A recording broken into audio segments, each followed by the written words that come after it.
Bago mamatay si Lolo, sinabi niya sa akin na may nakatago raw na 10 bilyon sa bahay. Pero namatay siya bago pa niya masabi kung nasaan yung pera. Kaya naman, hinalugog ko ang buong bahay. Pero ang nahanap ko lang ay isang sirang palanggana. Noong akala ko ay niloloko lang ako ni Lolo, bigla kong napansin, yung kanina lang, yung 5 bote ng mineral water na basta ko nalang inihagis sa palanggana. Ngayon, naging 10 na. Akala ko na malikmata lang ako. Kaya kinuha ko yung 10 bote. Tapos naglagay ako ng isa. Paglipas ng ilang segundo, kitang-kita ng 2 mata ko na naging 2 yung bote. Putet, anong palanggana to? Malinaw na isa itong mahiwagang palanggana na nagpaparami ng gamit. Ang isang bagay na ilalagay mo ay magiging 2. Ang 10 ay magiging 20. Isang bote ng mineral water ay 10 centimos. Angina, yayaman na ako. At dahil doon, tuloy-tuloy lang ako sa paghahagis ng mga bote ng mineral water sa loob. Habang yung mga bote, tuwang-tuwa ko namang isinisilid sa isang sako. Pagkalipas ng isang oras, nakasakay ako sa tricycle, bitbit ang daan-daang kilo ng bote ng mineral water. Papunta sa junk shop. Oy, Iho, ang dami mo namang nakuha ngayon ah. Manong, pakikilo na po agad. Mahigit 1 oras din, bago natapos ni Manong kiluhin ang mga bote. At nang makwenta, umabot ito sa 5,000 piso. Sa sobrang tuwa, kinuha ko ang pera at nagmamadaling umuwi. Pagdating sa bahay, habang masaya kong binibilang ang 5,000 piso, pinag-iisipan ko kung paano pa pagkakakitaan ang mahiwagang palanggana. At doon, isang matapang na ideya ang pumasok sa isip ko. Ay, putep, ang tanga ko naman. Kung kaya namang kopyahin ng palangganang to ang kahit ano, edi sana pera na lang ang inihulog ko. At ginawa ko nga, agad-agad kong kinuha yung 5,000 pisong kakikita ko lang. At inihagis sa palanggana. Pagkalipas ng ilang segundo, isang himala ang biglang nangyari. Ang 5,000 kanina, naging 10,000. Ang 10,000, naging 20,000. Ang 20,000, naging 40,000. Hanggang sa umabot ito ng 1,280,000. Habang tinitingnan ko ang pera sa harap ko na parang bundok sa dami. Tuwang-tuwa ang puso ko. Ha ha ha, simula ngayon, mayaman na rin ako. Yung mga mahuwateng, Ali Mama, Bill Gates, maghintay lang kayo at bibilhin ko rin kayo. Habang mayabang akong nakaupo sa sofa, bigla akong may naisip na problema. Dali-dali kong kinuha ang isang tumpok ng pera. Para tingnan ang lintek na kinopyang pera. Parehong-pareho pala ang serial number sa orihinal. Nang madismaya ako dahil nalaman kong walang silbi ang kinopyang pera, bigla akong nakarinig ng malakas na katok sa pinto.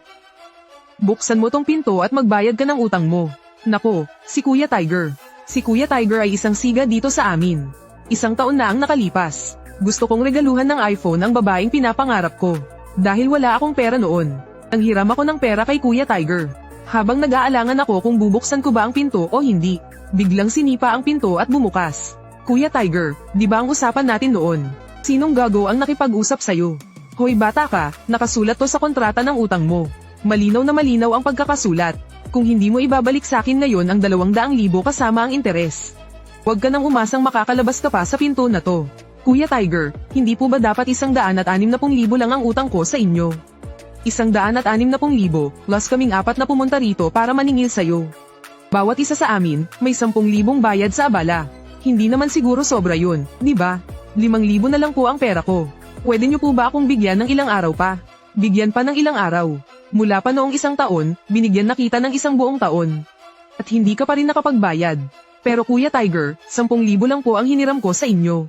Sa loob ng 1 taon. Sa kabuuan, nabayaran na kita ng mahigit 80,000. Agad akong sinampal ni Tiger sa mukha. Napahawak ako sa mukha ko at napa-array sa sakit. Hindi ka magbabayad, ha?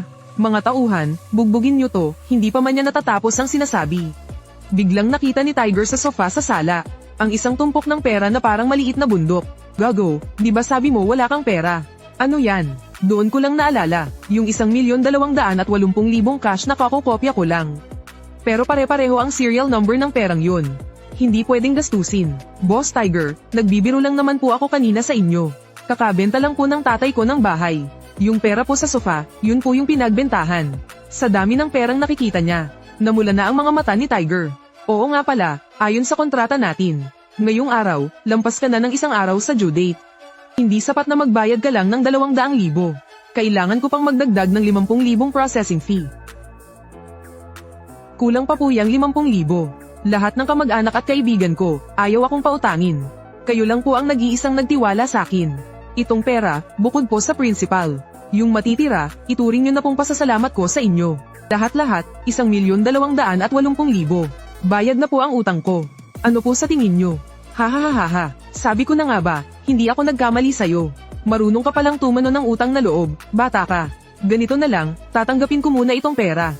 Itatago ko para sa'yo. Sa susunod, kung kailanganin mo ulit ng pera, sabihan mo lang ako, papautangin kita sa pinakamababang interes. Pagkatapos niyang magsalita, kinuha ni Tiger ang listahan ng utang at pinunit sa harap ko. Amlis siyang masaya kasama ang mga tauhan niya, dala ang 1,800,000 cash. Sa palanggana kong to, kailangan ko pa bang mangutang sa'yo? Hayaan muna kitang magsaya-saya. Pagdating ng panahon, hindi ako ang sisingil sa'yo. Ang FBI na mismo ang bahala sa'yo. Pagkaalis ni Black Fox, nagpunta ako sa isang alahasan. Maliit lang ang alahasang ito. Iisa lang ang salesperson. Pero buti na lang, bumibili sila ng ginto. Gayunpaman, pagpasok ko ay hinarang ako ng sales lady sa unahan. Anong ginagawa mo rito? Hindi ito lugar para sa'yo. Wala ka namang pambili. Aba, nakabukas kayo sa umaga pero hindi pala kayo tumatanggap ng customer. Nang makita ko ng malinaw ang mukha ng sales lady, saka ko lang napagtanto ang lahat. Joe Ying, anong ginagawa mo dito? Anong ginagawa ko dito? Nagpa-part-time ako dito. Lumayas ka na nga, may darating na big-time customer mamaya para tumingin ng alahas. Baka hilahin mo pa pababa ang antas ng lugar na to. Nung sasagutin ko na sana ang babaeng ito na mukhang pera, isang middle-aged na lalaki ang lumapit. Miss Joe, anong nangyayari? Boss Yang, sa wakas dumating na rin po kayo. Ayaw pong umalis nitong pulubi. Pinapaalis ko na nga po siya. Pulubi? Opo, tama po, isang pulubi. Dati ko siyang kaklase, wala nang ang pera. Ang taas pa ng pride.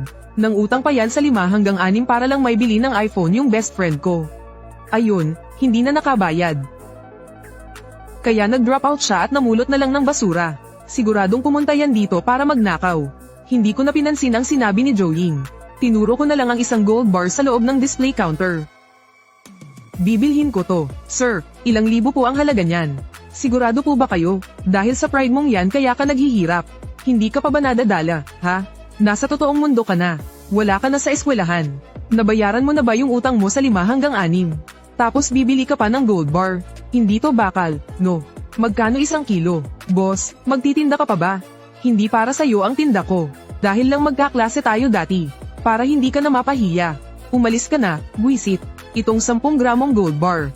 Cash ang kukunin ko. Nang ibagsak ang cash sa counter, natulala si Joe Ying ng ilang segundo. Saan naman nanggaling ang pera ng tandang to?